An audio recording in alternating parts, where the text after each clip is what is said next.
Hi everyone, welcome back to Dorothy's Diary. Today we're diving into a topic that every designer, fashion student or entrepreneur needs to hear. What makes the fashion collection flop? And trust me, I've seen it happen up close and I'm here to help you avoid it. So let's break it down. The first big reason is lack of production knowledge. I've worked with clients with incredible designs, strong visions, and amazing mood boards, but when it came to the execution, they completely relied on the factories or the designer to handle everything, which is a risky game, and here's why.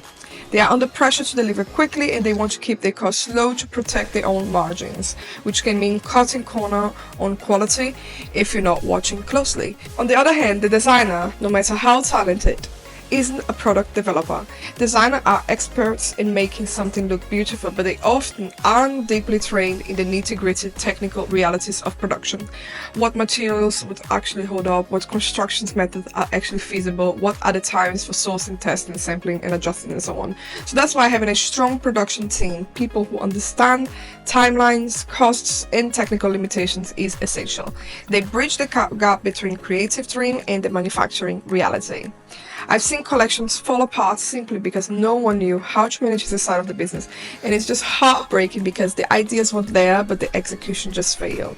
The second big reason, not having a strong message. I can tell you how many times I've seen brands get swept under a trendy wave. Maybe it's the old money aesthetic, the Y2K revival, or the dopamine dressing, and they rush into launch a lineup completely around these trend moments. But trends fade, and if you don't have a core identity underneath it, you're just riding the surface of something temporary. A strong brand message gives you a long-term foundation. It is your DNA, the why behind your products. Are you about sustainability? Are you about craftsmanship? Are you about gender fluid silhouettes? About bold statements or minimalist quiet luxury? Without that clear identity, you'll constantly be chasing trends, and then the wave passes and you'll be left with products that are and feel irrelevant. I've worked with brands that never even made it to launch because they realized halfway through development that the trend they built everything around was already dying. All that money, all that time just gone. So building something that lasts beyond the moment is really important. The third big reason, no budget for marketing. This one just hurts the most because I've seen some beautiful collections die simply because no one saw them. I once worked with a lovely client, incredibly talented, with stunning designs, gorgeous fabrics.